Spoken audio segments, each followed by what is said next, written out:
देश न्यूज में आपका स्वागत है। मैं हूं आपके साथ धर्मिष्ठा और हमारे कार्यक्रम चक्कर राजनीति का, जिसमें हम बात करते हैं राजनीति की और सियासत की।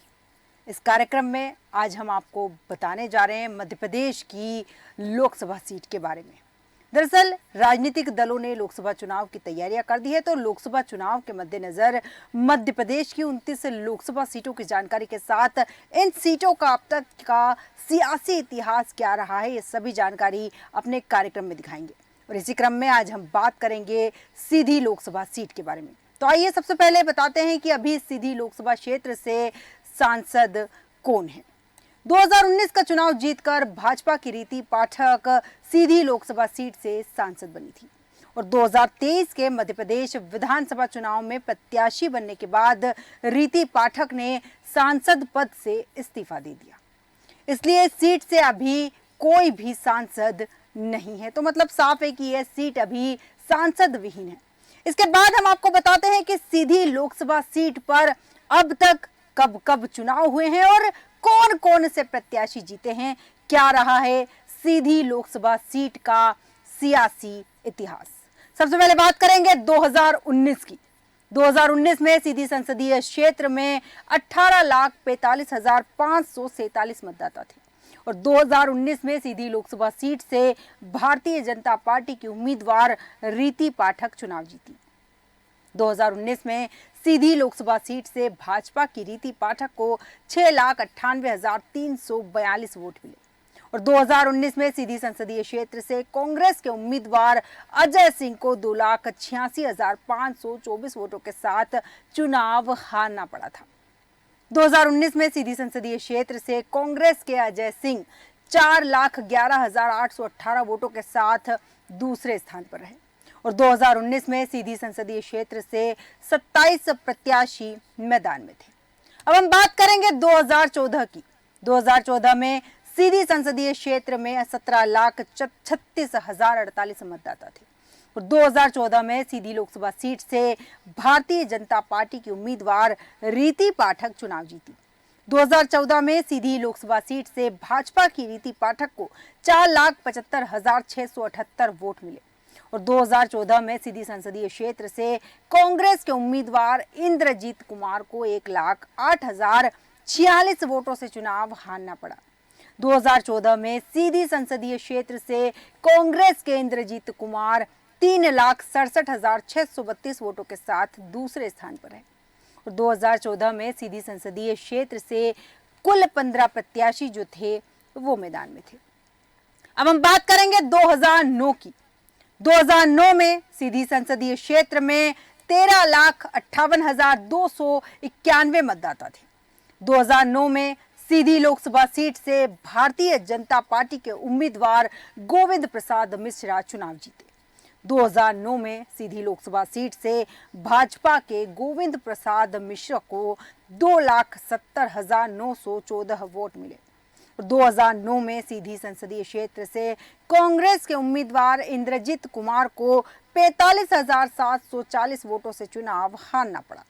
2009 में सीधी संसदीय क्षेत्र से कांग्रेस के इंद्रजीत कुमार को 2,25,174 वोटों के साथ दूसरे स्थान पर रहना पड़ा और 2009 में सीधी संसदीय क्षेत्र से 11 प्रत्याशी मैदान में थे। अब हम बात करेंगे 2004 की। 2004 में सीधी संसदीय क्षेत्र में कुल वैध वोटों की संख्या जो थी 4,57,209 थी और 2004 में सीधी लोकसभा सीट से भारतीय जनता पार्टी के उम्मीदवार चंद्र प्रताप सिंह चुनाव जीते। 2004 में सीधी लोकसभा सीट से भाजपा के चंद्र प्रताप सिंह को 2,10,198 वोट हासिल हुए और 2004 में सीधी संसदीय क्षेत्र से कांग्रेस के उम्मीदवार तिलक राज सिंह को 49,565 वोटों से चुनाव हारना पड़ा। 2004 में सीधी संसदीय क्षेत्र से कांग्रेस के तिलक राज सिंह को 1,60,633 वोटों के साथ दूसरे स्थान पर रहना पड़ा और 2004 में सीधी संसदीय क्षेत्र से 8 प्रत्याशी मैदान में थे। अब हम बात करेंगे 1999 की। 1999 में सीधी संसदीय क्षेत्र से 12,63,213 मतदाता थे और 1999 में सीधी लोकसभा सीट से भारतीय जनता पार्टी के उम्मीदवार चंद्र प्रताप सिंह चुनाव जीते थे और 1999 में सीधी लोकसभा सीट से भाजपा के चंद्र प्रताप सिंह को 2,64,981 वोट हासिल हुए थे और 1999 में सीधी संसदीय क्षेत्र से कांग्रेस के उम्मीदवार तिलक राज सिंह को 4,855 वोटों से चुनाव हारना पड़ा था और ये जो अंतर था 4,855 का बहुत ही मामूली था। 1999 में सीधी संसदीय क्षेत्र से कांग्रेस के तिलक राज सिंह 2,60,126 वोटों के साथ दूसरे स्थान पर रहे और 1999 में सीधी संसदीय क्षेत्र से 7 प्रत्याशी मैदान में थे। अब हम बात करेंगे 1998 की। 1998 में सीधी संसदीय क्षेत्र से 12,10,226 मतदाता थे और 1998 में सीधी लोकसभा सीट से भारतीय जनता पार्टी के उम्मीदवार जगन्नाथ सिंह चुनाव जीते। 1998 में सीधी लोकसभा सीट से भाजपा के जगन्नाथ सिंह को 2,75,803 वोट मिले। 1998 में सीधी संसदीय क्षेत्र से कांग्रेस के उम्मीदवार तिलक राज सिंह 46,532 वोटों से चुनाव हार गए और 1998 में सीधी संसदीय क्षेत्र से कांग्रेस के तिलक राज सिंह को 2,29,271 वोटों के साथ दूसरे स्थान पर रहना पड़ा और 1998 में सीधी संसदीय क्षेत्र से 9 प्रत्याशी मैदान में थे। अब हम यहाँ बात करेंगे 1996 की। 1996 में सीधी संसदीय क्षेत्र से 11,97,222 मतदाता थे और 1996 में सीधी संसदीय क्षेत्र से अखिल भारतीय इंदिरा कांग्रेस तिवारी के उम्मीदवार तिलक राज सिंह चुनाव जीते। 1996 में सीधी संसदीय क्षेत्र से अखिल भारतीय इंदिरा कांग्रेस तिवारी के तिलक राज सिंह को 1,68,340 वोट मिले थे और 1996 में सीधी संसदीय क्षेत्र से भारतीय जनता पार्टी के उम्मीदवार माणिक सिंह को 8,204 वोटों से चुनाव हारना पड़ा था। इसके बाद 1996 में सीधी संसदीय क्षेत्र से भाजपा के माणिक सिंह को 1,60,136 वोटों के साथ दूसरे स्थान पर रहना पड़ा। 1996 में सीधी संसदीय क्षेत्र से 16 प्रत्याशी मैदान में थे। अब हम बात करेंगे 1991 की। 1991 में सीधी संसदीय क्षेत्र में 10,17,409 मतदाता थे और 1991 में सीधी लोकसभा सीट से कांग्रेस के उम्मीदवार मोतीलाल सिंह चुनाव जीते थे। 1991 में सीधी लोकसभा सीट से कांग्रेस के मोतीलाल सिंह को 1,62,892 वोट मिले थे और 1991 में सीधी संसदीय क्षेत्र से भारतीय जनता पार्टी के उम्मीदवार जगन्नाथ सिंह 31,624 वोटों से चुनाव हार गए थे और 1991 में सीधी संसदीय क्षेत्र से भाजपा के जगन्नाथ सिंह को 1,31,268 वोटों के साथ दूसरे स्थान पर रहना पड़ा था और 1991 में सीधी संसदीय क्षेत्र से कुल 11 प्रत्याशी मैदान में थे। अब हम बात करेंगे 1989 की। 1989 में सीधी संसदीय क्षेत्र में 9,92,279 मतदाता थे और 1989 में सीधी लोकसभा सीट से भारतीय जनता पार्टी के उम्मीदवार जगन्नाथ सिंह चुनाव जीते थे। 1989 में सीधी लोकसभा सीट से भाजपा के जगन्नाथ सिंह को 2,22,776 वोट हासिल हुए और 1989 में सीधी संसदीय क्षेत्र से कांग्रेस के उम्मीदवार मोतीलाल सिंह को 49,867 वोटों से चुनाव हारना पड़ा था। 1989 में सीधी संसदीय क्षेत्र से कांग्रेस के मोतीलाल सिंह को 1,72,909 वोटों के साथ दूसरे स्थान पर रहना पड़ा और 1989 में सीधी संसदीय क्षेत्र से कुल 7 प्रत्याशी मैदान में थे। अब हम बात करेंगे 1984 की। 1984 में सीधी संसदीय क्षेत्र में 7,43,683 मतदाता थे और 1984 में सीधी लोकसभा सीट से कांग्रेस के उम्मीदवार मोतीलाल सिंह चुनाव जीते। 1984 में सीधी लोकसभा सीट से कांग्रेस के मोतीलाल सिंह को 2,23,248 वोट हासिल हुए और 1984 में सीधी संसदीय क्षेत्र से भारतीय जनता पार्टी के उम्मीदवार जगन्नाथ सिंह 1,19,969 वोटों से चुनाव हार गए। 1984 में सीधी संसदीय क्षेत्र से भाजपा के जगन्नाथ सिंह को 1,03,279 वोटों के साथ दूसरे स्थान पर रहना पड़ा और 1984 में सीधी संसदीय क्षेत्र से 7 प्रत्याशी मैदान में थे। इसके बाद हम बात करेंगे 1980 की। 1980 में सीधी संसदीय क्षेत्र में 6,68,510 मतदाता थे और 1980 में सीधी लोकसभा सीट से कांग्रेस आई के उम्मीदवार मोतीलाल सिंह चुनाव जीते थे। 1980 में सीधी लोकसभा सीट से कांग्रेस आई के मोतीलाल सिंह को 1,43,427 वोट मिले थे और 1980 में सीधी संसदीय क्षेत्र से जनता पार्टी के प्रत्याशी सीता प्रताप सिंह 70,685 वोटों से चुनाव हार गए थे और 1980 में सीधी संसदीय क्षेत्र से जनता पार्टी के सीता प्रताप सिंह जो हैं 72,742 वोटों के साथ दूसरे स्थान पर रहे। 1980 में सीधी संसदीय क्षेत्र से 6 प्रत्याशी मैदान में थे। अब यहाँ बात करेंगे 1977 की। 1977 में सीधी संसदीय क्षेत्र में 5,90,957 मतदाता थे और 1977 में सीधी लोकसभा सीट से भारतीय लोकदल के उम्मीदवार सूर्य नारायण सिंह चुनाव जीते।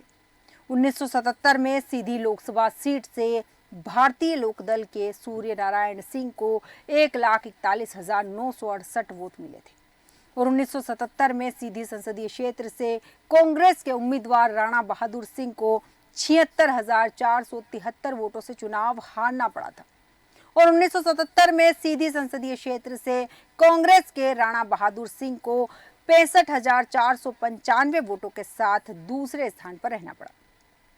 1977 में सीधी संसदीय क्षेत्र से 6 प्रत्याशी मैदान में थे। अब हम बात करेंगे 1971 की।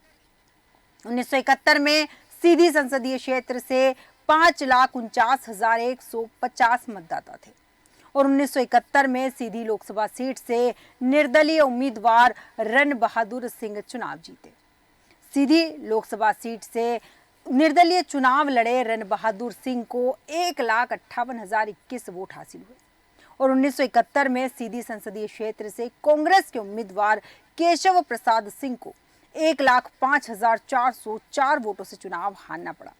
1971 में सीधी संसदीय क्षेत्र से कांग्रेस के केशव प्रसाद सिंह को 52,617 वोटों के साथ दूसरे स्थान पर रहना पड़ा और 1971 में सीधी संसदीय क्षेत्र से कुल 5 प्रत्याशी जो थे वो यहाँ पर मैदान में थे। इसके बाद हम आपको बताते हैं कि सीधी लोकसभा सीट पर अब तक हुए चुनाव में कितने बार किस राजनीतिक दल के प्रत्याशी चुनाव जीते हैं। सीधी लोकसभा सीट पर किसी सीट पर चुनाव परिणाम बदलते रहे हैं। 2007 के उपचुनाव को छोड़ दे तो 1998 से इस सीट पर भाजपा का कब्जा रहा है। सीधी लोकसभा सीट पर अब तक 7 बार भाजपा के सांसद रहे हैं। सीधी लोकसभा सीट पर अब तक 5 बार कांग्रेस के प्रत्याशी चुनाव जीते हैं और सीधी लोकसभा सीट पर अब तक 1 बार कांग्रेस आई के प्रत्याशी चुनाव जीते हैं। सीधी लोकसभा सीट पर अब तक 1 बार समाजवादी पार्टी के प्रत्याशी चुनाव जीते और सीधी लोकसभा सीट पर 1 बार, अब तक केवल 1 बार अखिल भारतीय इंदिरा कांग्रेस तिवारी के प्रत्याशी जो हैं वो यहाँ चुनाव जीते हैं।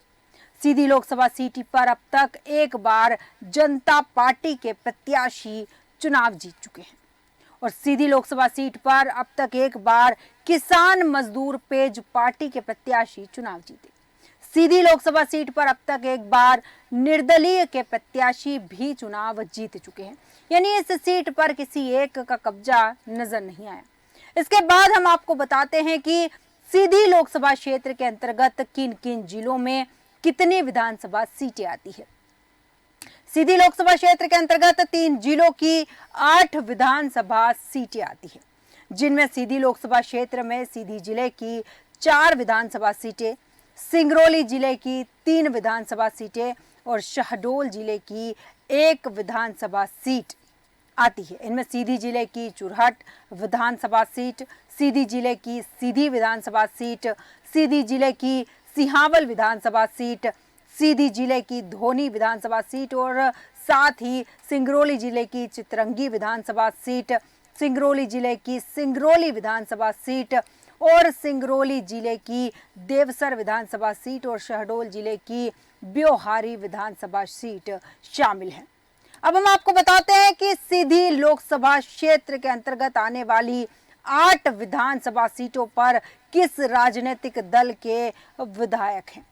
सीधी लोकसभा क्षेत्र के अंतर्गत 3 जिलों की 8 विधानसभा सीटें आती है और सीधी लोकसभा क्षेत्र के 8 विधानसभा सीट में से 7 पर भारतीय जनता पार्टी के विधायक हैं और सीधी लोकसभा क्षेत्र की 8 विधानसभा में से सिर्फ एक सीट यानी कि कांग्रेस के विधायक हैं जो कि यहाँ पर मौजूद है। चुरहट विधानसभा क्षेत्र से कांग्रेस के जो हैं अजय सिंह विधायक हैं। यहाँ पर चुरहट सीट जो है उस पर कांग्रेस के अजय सिंह विधायक है। आप यहाँ देख सकते हैं अजय सिंह विधायक है, मात्र एक सीट है जो कांग्रेस के कब्जे में है।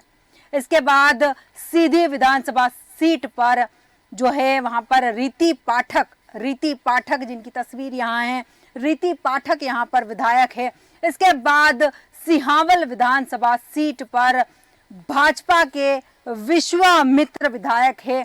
इसके बाद हम बात करेंगे यहाँ पर विश्वामित्र पाठक जो है वो यहाँ से सिहावल से विधायक। इसके बाद धोनी विधानसभा क्षेत्र से भाजपा के कुंवर सिंह टेकाम विधायक है।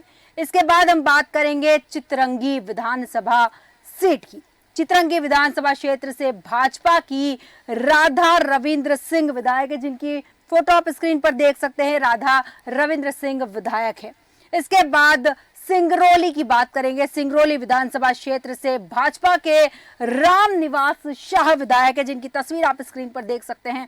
इसके बाद देवसर विधानसभा क्षेत्र से भाजपा के राजेंद्र मेश्राम विधायक है, जिनकी तस्वीर यहां आप देख सकते हैं। इसके बाद हम बात करेंगे ब्योहारी विधानसभा क्षेत्र से भाजपा के शरद कोल विधायक है। सबसे बड़ा सवाल यहाँ यह भी है कि यहाँ पर जितनी भी सीटें आप देख सकते हैं 8 सीटें हैं, 8 में से 7 पर भारतीय जनता पार्टी का कब्जा है और मात्र एक सीट जो है अजय सिंह को मिली हुई है। यहाँ कांग्रेस की मात्र एक सीट है। अब हम आपको बताते हैं कि सीधी लोकसभा सीट पर इस बार किस राजनीतिक दल ने किसे अपना प्रत्याशी बनाकर मैदान में उतारा है, यह अब हम आपको बताते हैं।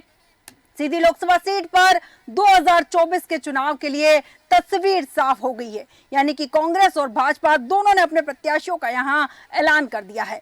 कांग्रेस और भाजपा ने प्रत्याशियों के नामों का ऐलान कर दिया है और सीधी लोकसभा सीट पर जहां भाजपा ने डॉक्टर राजेश मिश्रा को अपना प्रत्याशी बनाया है, डॉक्टर राजेश मिश्रा को अपना प्रत्याशी भारतीय जनता पार्टी ने बनाकर यहां पेश किया है। इसके अलावा अगर कांग्रेस की बात करें तो कांग्रेस ने कमलेश्वर पटेल पर भरोसा जताया है, जिनकी फोटो आप हमारी स्क्रीन पर देख सकते हैं। डॉक्टर राजेश मिश्रा को चुनावी मैदान में टक्कर देने के लिए साफ तौर पर कमलेश्वर पटेल यहां मैदान में उतरे हुए हैं। इसके बाद हम आपको बताते हैं कि सीधी लोकसभा सीट के सियासी समीकरण क्या है। सीधी लोकसभा सीट जो है उसका इतिहास थोड़ा उतार चढ़ाव से भरा हुआ रहा है। शुरुआती दौर में सीधी लोकसभा सीट पर सोशलिस्ट पार्टियों का दबदबा था और फिर 1962, 1967, 1980, 84, 91, 96 तक कांग्रेस ने इस सीट पर अपना कब्जा जमाया और इसे अपना गढ़ बना लिया। असल में शुरुआती दौर में यह सीट सोशलिस्ट पार्टियों के लिए गढ़ थी और इसके बाद कांग्रेस ने यहाँ अपनी पेठ बनाई और 1962, 1967, 1980, 1984, 1991 और 1996 तक इस सीट पर अपना वर्चस्व बनाए रखा। 1998 में बीजेपी ने इस सीट पर अपना कब्जा जमा लिया और तब से यह सीट बीजेपी के पास ही है। कांग्रेस के कई दिग्गज नेता, जिनमें पूर्व मुख्यमंत्री स्वर्गीय अर्जुन सिंह के पुत्र अजय सिंह राहुल और भाई राव रण बहादुर सिंह भी शामिल हैं, इस सीट से चुनाव लड़ चुके हैं, लेकिन उन्हें हार का सामना करना पड़ा था। और सीधी लोकसभा सीट पर 1998 में बीजेपी ने कब्जा किया। 2007 के उपचुनाव को छोड़कर 1998 से 2004 तक बीजेपी का कब्जा रहा और 2009 से लेकर 2019 तक लगातार 3 चुनाव जीतकर बीजेपी यहां हैट्रिक लगा चुकी है और सीधी मध्य प्रदेश का एक महत्वपूर्ण लोकसभा सीट क्षेत्र है जो अपनी विविधता और समृद्ध इतिहास के लिए जाना जाता है। यह क्षेत्र प्रदेश के उत्तर पूर्वी छोर पर स्थित है और 3 जिलों सीधी, सिंगरौली और शहडोल की 8 विधानसभा क्षेत्र इस लोकसभा में आते हैं। इस सीट पर अनुसूचित जाति के 11 प्रत्याशी जो 11%, अनुसूचित जनजाति के 32% और ठाकुर ब्राह्मणों को वर्चस्व है। मध्य प्रदेश के सीधी संसदीय क्षेत्र से बीजेपी ने 2024 लोकसभा चुनाव के लिए राजेश मिश्रा को अपना उम्मीदवार बनाया है और सीधी जिले के चुरहट के पूर्व राजघराने के सबसे बड़े बेटे व पूर्व मुख्यमंत्री स्वर्गीय अर्जुन सिंह के भाई राव रण बहादुर सिंह 1971 में निर्दलीय चुनाव लड़कर मैदान में उतर गए थे। उनके मैदान में आने से भारतीय जनसंघ और कांग्रेस के नेताओं की चुनौती जो है वो बढ़ गई थी। जनता ने रण बहादुर सिंह पर भरोसा जताया और लोकसभा में भेजा।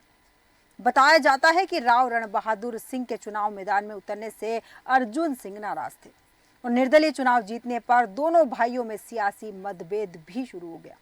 अर्जुन सिंह इस सीट को आरक्षित कराने के प्रयास में जुट गए। विवाद इतना बढ़ गया कि वह भाई के विरुद्ध कोर्ट में गवाही देने तक पहुंच गए और 1980 में यह सीट एसटी के लिए आरक्षित हो गई। 2008 के परिसीमन के बाद फिर से सामान्य सीट हो गई। उधर राव रण बहादुर सिंह वर्ष 1998 में चिन्मय मिशन आश्रम में रहने के लिए आ गए थे और अंत तक यहीं से जुड़े रहे। सीधी लोकसभा सीट 12 दिसंबर 2005 को उस समय पूरे देश में चर्चा में आ गई जब भाजपा के तत्कालीन सांसद चंद्र प्रताप सिंह पर सदन में सवाल पूछने के बदले 35,000 रुपए की रिश्वत लेने के आरोप लगे और रिश्वत लेने का स्टिंग ऑपरेशन भी किया गया था। आरोपों की जांच करने के लिए सदन ने 23 दिसंबर 2005 को विशेष समिति गठित की और जांच में चंद्र प्रताप सिंह दोषी पाए गए। उनके साथ 11 अन्य सांसद भी दोषी पाए गए थे और सांसदों को निष्कासित करने का प्रस्ताव सदन में लाया गया।